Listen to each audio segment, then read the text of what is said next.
Today, our guest will drop some value bombs on multiplying your impact as a leader. Jamie Miller, founder and CEO of Mission Multiplier, a cybersecurity consulting firm, knows how to touch people's lives, his customers, his team, and his community. I've known Jamie for well over a decade, and his focus and determination always amaze me. In this episode, you'll learn why aspiring digital leaders need to hone the craft of well-packaged messages, how to translate technology strategies into business-worthy communications, and finally, the importance of thinking beyond immediate impact to ignite network effects where a broad community works towards a common mission. This one touched my heart. Let's dive in.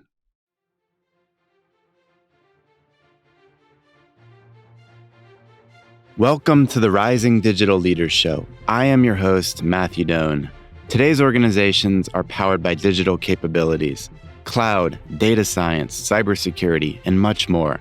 To be competitive, we must have tech-savvy leaders steering the ships. But these people don't come out of thin air. We must develop them. This show is for the technical experts of the world, those brave souls that feel unheard and lost in the crowd, but know they were born to lead. We need you to rise, to become impactful digital leaders. In these episodes, we help you undergo a self-transformation, developing the mindset and skill set that'll massively enhance your abilities, influence, and career potential. We take a different approach, pulling in lessons from philosophy, psychology, neuroscience, and history to enrich the professional and personal aspects of your life. Thank you for your time. Please subscribe to the Rising Digital Leaders Show. Now, let's dig in. Jamie Miller, welcome to the show. Thank you so much for having me. Hey, really excited to dive in to your story and bring your insights to the world here today. So to get started, I have one question that I ask everyone here, and that is, what does it take for technology leaders to rise into the leadership realm? Wow, phenomenal question. Yeah, so technologists are really kind of focused, generally on kind of solving some technical problem, and really how you align that to the business. How do you take that technology problem? How can you communicate it to is generally a big issue that I see with amazing technologists.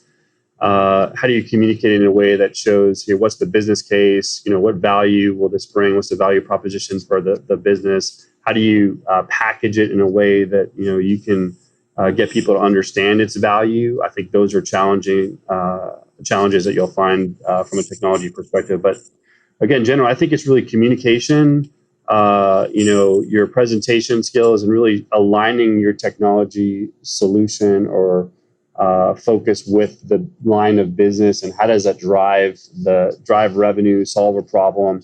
And can you get people to really understand what it does and doesn't do? I think those are, again, how you package it is going to be critical to driving to a leadership role. Yeah, I've seen that a lot myself, the ability to package. And I've seen generally you need the ability to get context for your organization, whether you're in government or whether you're in a private sector organization, the ability to really understand what the organization is going for strategically, what it's all about, what its culture is, what its values are. Those are things that are typically foreign for technical folks. We don't have to deal with that stuff. Honestly, we have to focus on the technical work. We're building systems, we're making capability come to life. But when you're elevating to that leadership role, you have to care about it. Are there any best practices you've seen on how people can start to understand broader context of what's happening in the business? Yeah, so understanding the key stakeholders, right? So taking the time to meet with your executive team, understanding the perspective, like you said, Matt, like what's the vision, where is the company going, understanding their constraints and challenges, and then taking your solutions or ideas from a technology perspective and applying it to that framework or that understanding would be critical, essentially for helping to really close that gap. Again, not knowing what that executive team, leadership, where the company is going, it's going to be hard for you to move to that next level. So you really got to get ingrained with them, get them to know who you are, understand your skills, your ideas, and then aligning that to their business vision is essential. Yeah, so true. A lot to unpack there, but I think that's a great overview and kind of aim for people to work with. All right, Jamie. So we've known each other for over a decade at this point. We've been working in the consulting space for a long time. We've had a lot of interesting experiences working with great clients, both around the world and in the US. Since then, you've gone and built your own business. You're down in Huntsville, Alabama now with Mission Multiplier. Please give us a little bit more on what that origin story looks like. How did you get across your career to where you are right now? Yeah, Matt, it's a crazy story. Honestly, I'm not going to lie. I never thought I'd be in Alabama of all places, but it's a phenomenal town. I live here in Huntsville, Alabama. We get a phenomenal organization, working with wonderful people. Feel very blessed and fortunate. But the story is a good one. So, again, we rubbed elbows, working for a major systems integrator. Just felt like needed an opportunity to kind of do something, more creative, have a little bit more control. Had a real personal epiphany. My wife and I were having a family, had some struggles and some health challenges with some of our kids, and just really felt like I needed to kind of reprioritize kind of what I was doing and how to make impact, and just kind of start fresh. And so kind of wanted to leave. I was in the Washington D.C. area. I wanted to kind of leave that environment and start something new. So my wife took advantage of a weak moment, ultimately kind of navigated our ways down and convinced me to move to Huntsville, and kind of went back to my roots, started a business. And, coming from Washington, D.C., phenomenal town. I grew up there. I love it. However, it's cutthroat, it's intense, it's fast paced. I felt like I didn't really have a sense of community, and I was trying to build a community, build a family. And I wanted to bring to bear that energy, in starting my own business. And so it kind of came up with the idea, and this is kind of a personal philosophy that I have, is like you get what you give, right? And so let's take that to the most ultimate level. Let's build a company, an organization that we're going to inherently give, both in our expertise, resources, time, and financially tie that to our community. So for every hour an employee works, we direct a portion of our company profit to a local charity of their choice. So it really empowers and inspires our team to know that they're really connected and are making a difference in the community. So really, it's been exciting, and we've been able to make tremendous impact here as a result of this kind of theme. We've been embraced by the community here. It's a values-driven community, and people see us giving back, being part of the community, and working with a lot of nonprofits. Not only do we give financially, but we participate in a lot of events. Fundraising activities, walkathons, you name it, food banks. You can, go on and on. But people see our involvement, and they want us. They want us to help them and to work with them and kind of build on that energy. So it's been an exciting story. I feel super humbled that get to work with an amazing group of folks here. We have a lot of strategic partners from other companies that we team with and support us. So it's been a journey, but one that I'm incredibly grateful to be on. Yeah. And you know what's something I really admire about that, Jamie, is in a world that's gone very global and virtual, you've taken on a local and physical presence. You've taken that to heart, the idea of community. Community used to mean what you're doing. Right now, it's like virtual communities, social media, and people get lost in that. I mean, you're just in this ones and zeros sphere, and you don't know how to connect with people as well, but you're seeing the difference. You're working with the local missions with different communities and charities and making a difference in lives. So that's wonderful. It's something that is lost on a lot of people, and I hope others are inspired to start businesses and do what you're doing. Yeah.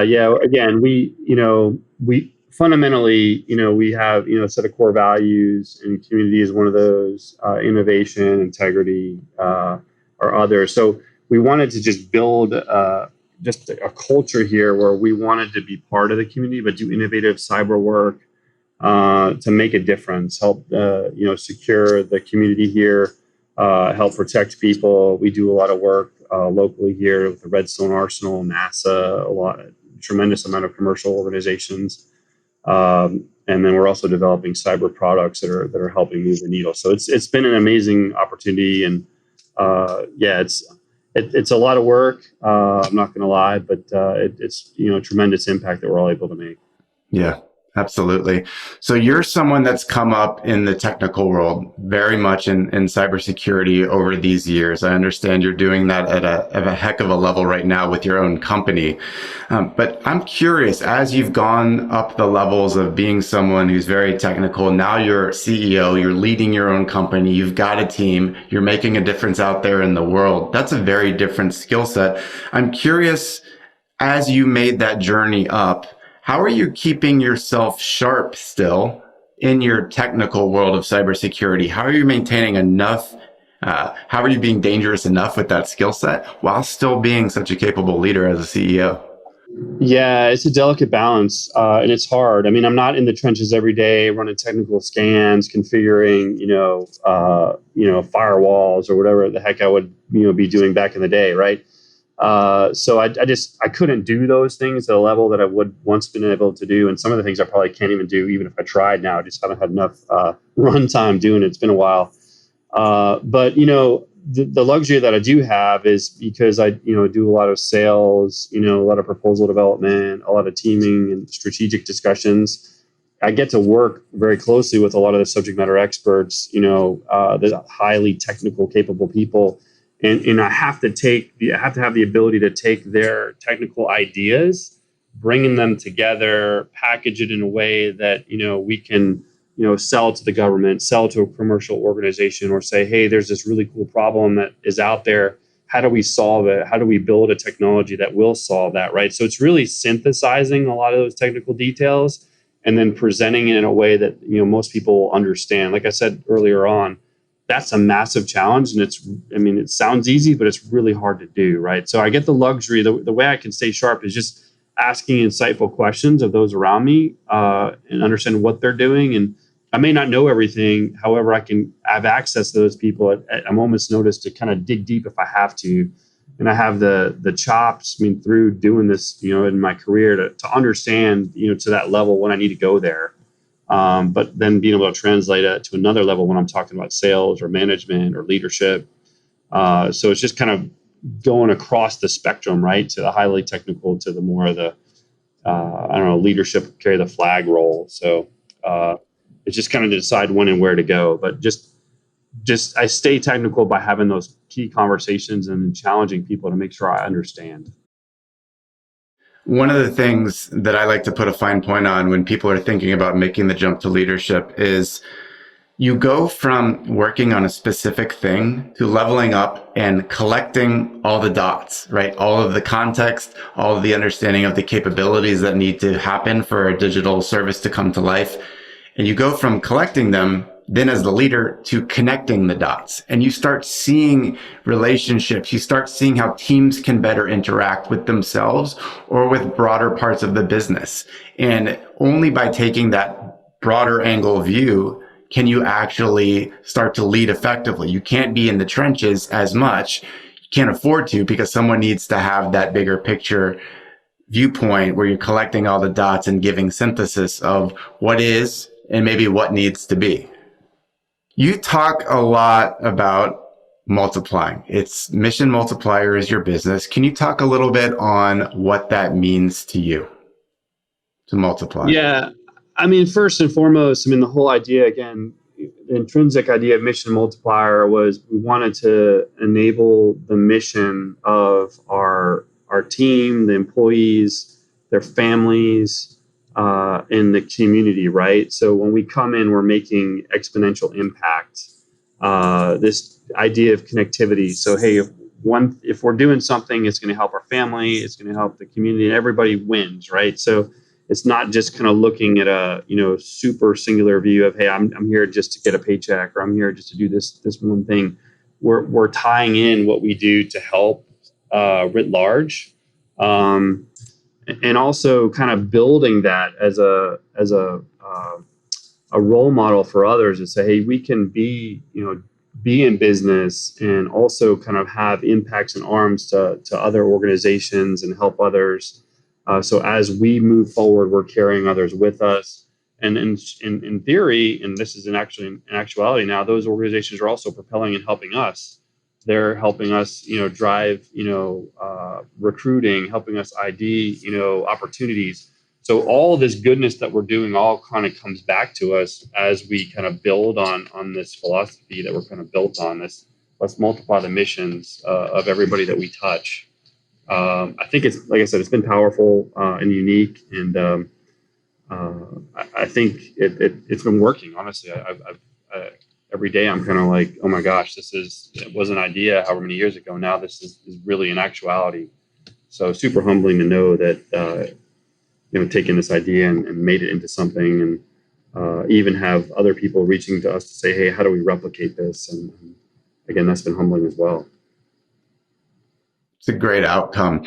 When I think of multiplying, I also think of a book I read several years back. It was called Multipliers by Liz Weissman. It's a lot in the leadership circles. You read this as a suggested book. And the main idea is that if you have the right person or small team in place within an organization, they can start to have network effects where they do a little and then it cascades across the business, and lots of goodness happens. In your case, I'd imagine that as you help clients build in great cybersecurity capabilities, they get the confidence that they're more resilient, more secure. They can take more risks as an organization, be a little bit more aggressive in the market.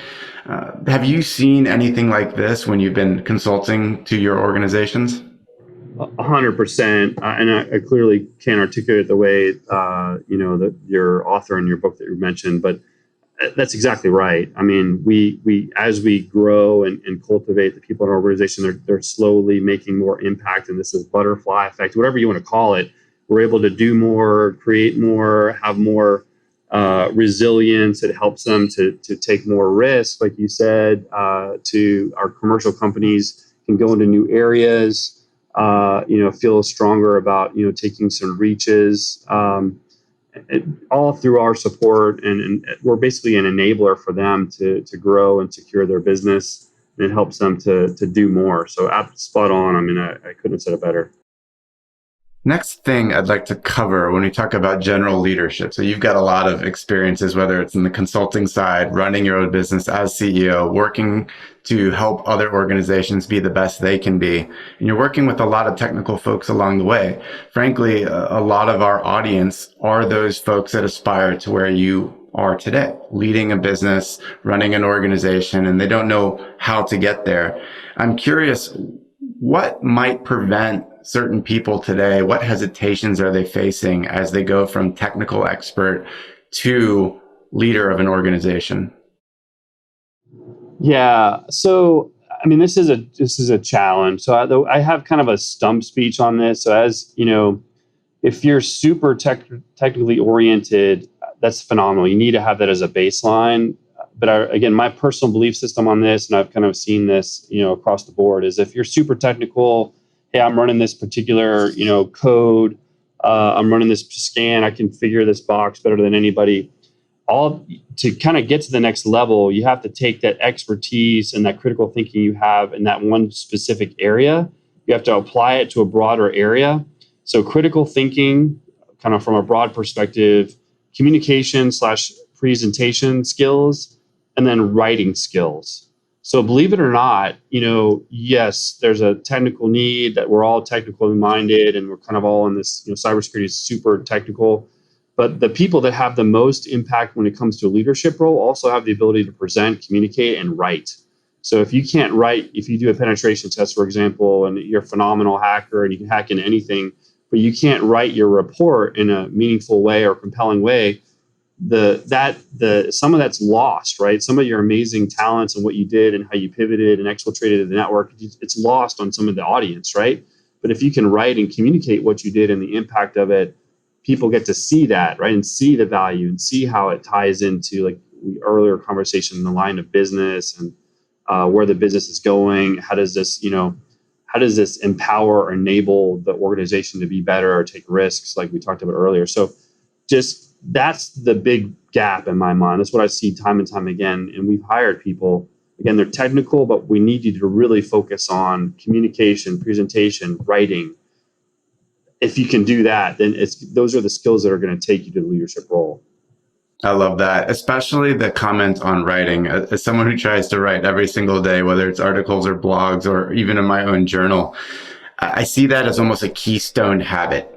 it forces you to distill the chaos that's going through your mind and put it into coherent words and sentences. That helps you force your own thinking to be sharper. It helps you go through an editing process.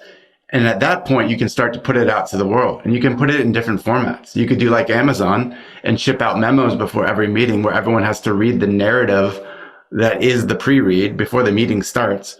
Or it could be the foundation for a speech, a presentation, having a hard conversation with a colleague or a boss. And it's a great forcing function. So I'm glad that you're seeing that same resonance. I would honestly say for rising digital leaders, the ability to write well is game changing, and it's underappreciated. I'm glad you highlighted that. 100% true. Yeah, definitely a key takeaway for your audience. So a little bit of rapid fire for you. What's a quote that gives you fuel? So, the one that I use all the time is do good, good things happen, right? And again, fundamental belief that, hey, if I do good, if I work hard, I focus my energies in a productive way, I know that's going to come back to me, right? So that's kind of how every morning I get up, I'm super excited. I mean, obviously wouldn't be doing this, because I'm passionate about it. And that's kind of another takeaway here. You want to be passionate about what you're doing, or don't do it, because at some point you're going to derail yourself if you're not. But I just know that if I'm putting my best effort, I'm putting all my time and focus and energy into it, I know that it's going to come back to me, right? I know that it might not happen immediately, but I'm going to do everything I can to make it the best possible outcome, and just live my life trying to do my best. And then I know it'll come back. So do good, good things happen. I mean, I say it all the time to my team. I just say, what's the highest good here, right? And that's kind of a lens that we look at. And then, from there we make decisions, and then, things happen. I mean, it's amazing. It'll really help you in your life if you kind of take that perspective, and we're a testament to that. Yeah, you're a living embodiment of that right now. I think the idea that it just boomerangs back to you. You do good things happen back to you in the universe. Well said. Next question. What book have you most gifted or recommended, and why?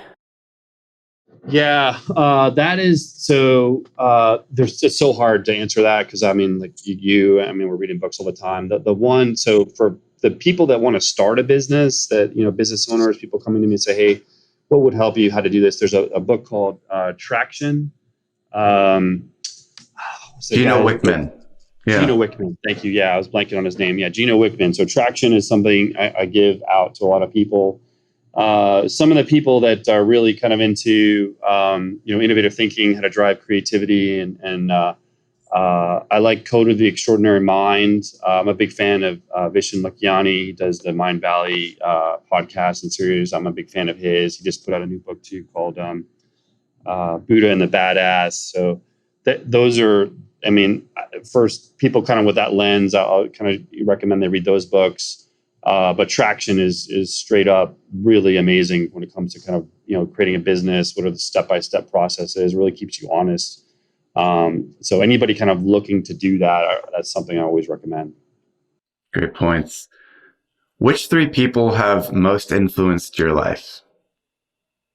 Wow, yeah. I mean, so it's hard to not be cliche here. I mean, obviously, my parents, kind of grew up in a really unique way. We kind of traveled the world. I would say almost like a kind of new age hippie background. Kind of traveled everywhere, and kind of grew up with, hey, what did you learn? Not what your grade is, or did you get a good score on the test? And it was just, hey, what did you learn? Did you think critically? I mean, it sounds bizarre, but it's kind of how I was raised. So my parents, my brother, again, probably because of that, the way we were brought up, he's an entrepreneur as well. He started a cloud computing company, and actually did incredibly well. One of the, him and several other guys, and they sold it for an insane amount to a massive system integrator company. So he's just, he did it before, I started up, and kind of inspired me to kind of, take the leap back into entrepreneurship. So yeah, and just the people that I've worked, I've had some past bosses, and we talked, previously, some people that really informed my upbringing, professionally. Just learned what it takes, and how to deliver and learn delivery, and learn to engage with the client. So really, my family, and then his legacy of really amazing bosses that I've worked with, that have been really fortunate to kind of guide me through my career, and impart key lessons to me around leadership, and just discipline, right? Process discipline, and the X's and O's, blocking and tackling for delivery, and building a team, managing things like that. That you just you're not going to learn unless you do it, right? And was able to have those experiences. Wonderful. The comment you had with your parents that they taught you how to think, not necessarily judging you for your grades and being great at standardized tests, but your ability to think critically and take in a lot of context and understand your environment and make smart decisions in life. That's something that the certification based world in technology doesn't reward as much, critical thinking. And you're learning that from an early age. You can see how that guides someone as they become a leader over time in life. Yeah, it's been fundamental to my just my being, right? And hey, do I really understand this? Breaking down complex problems, understanding what they are, how to present them and articulate them, has been incredible value and benefit for me personally. But yeah, it's never been about did I get an A, or am I number one in the class? It's always like, hey, well, what did you learn? How can you apply that? So different perspectives than I think a lot of the modern day parenting you probably see now. But I'm grateful to have had that opportunity. Yeah. Mastery goes well beyond theory. Here's one. If you were starting your career right now, what advice would you give to your younger self? Yeah. When I was younger, I didn't know exactly where I wanted to. I mean, honestly, cybersecurity didn't even exist, right? When I was just starting out, or, even, getting into the field, it was certainly not the way it does now. And so number one thing I would say is, follow your passion, like find what you're passionate about, and then go after it, right? And know that, and be disciplined about it. Like, a lot of people just kind of, I don't know how to say this in another way, but like they kind of float, right? They're kind of floating out there, and they have no real intention around, oh yeah, hey, I'm doing this job, this can happen, and I'm doing this, but they don't really put structure around, well, okay, hey, I'm passionate about this. Okay, well, how do I want to realize that passion and define something for them, right? And then they go after it. And otherwise, most people are just kind of floating, and oh, this came up, it sounds good, blah, blah, blah. And there other people are kind of dictating them. And I certainly had times in my life where that was the case. But if I was younger, I'd say, hey, there's a realization that don't let others dictate kind of where you're going and how you're going to look. Define that yourself, and then align that with what you're passionate about, through a myriad of experiences, and ultimately you'll get there, and then run after it. Spot on. I think cultivating your passion and taking opportunities to see what resonates with you is important. And you can expect that to change over time, right? What you're starting out with is passion. It's going to change. You're going to have different experiences.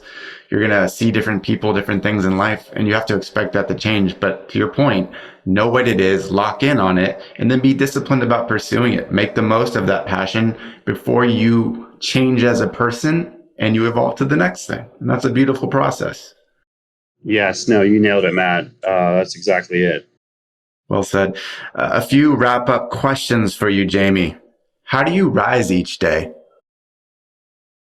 Yeah, I have young kids, so I wish it was more disciplined. My wife and I, on several days a week, we get up super early and walk. And Also, other days, it depends. I don't have a standard process, and I probably should.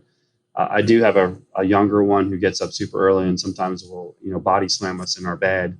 And That's interesting. But I don't like to get on my phone right away. I like to kind of have a time in the morning, going through my routine, getting ready for work. kind of being thoughtful about, hey, what do I need to accomplish? Kind of thinking through goals for the day. Even if it's while I'm brushing my teeth and kind of just following the normal pattern, but just kind of thinking about how I'm going to mentally prepare myself for what I need to accomplish, getting my mentality right, and kind of visioning, key objectives for the day. Typically at night, I kind of set those objectives for the next day. And then, like I said, in the morning, I'm not really looking at my phone right now. I'm just thinking through I kind of thought of last night and how I'm going to mentally prepare for those. So it's different each day. I don't have a standard kind of go-to, but like I said, try to incorporate some type of physical activity, some type of reflection exercise or meditation around kind of what I'm going to do to be tactical or impactful for the day. Where can people find you online? Yeah. So if you're interested in our business, missionmultiplier.com.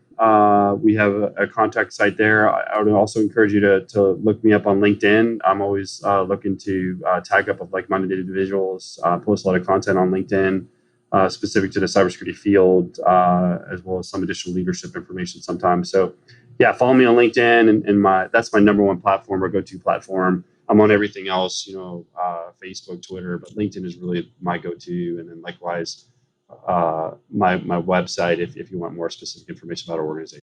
Wonderful. You're speaking to a lot of rising digital leaders right now. What closing message would you like to leave with them? Yeah, just excited that you're even listening to this.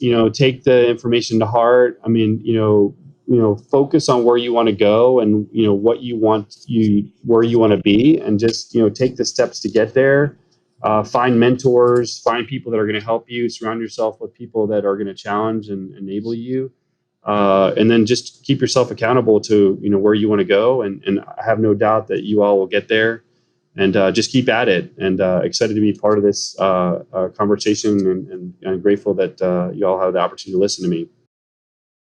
Jamie, well said. Thanks for the time today, my friend. Thank you so much, Matt. Really appreciate it. Great work. This is your host, Matthew Doan. Thank you for listening to the Rising Digital Leaders Show. Again, my mission is to help you elevate your career as a digital leader and live a thriving life. I hope this episode sparks new thinking and helps you take meaningful action in your world. If you enjoyed the experience, I'd be so grateful if you subscribed and left a 5-star review. That's it for now. Until next time, my friends, stay virtuous.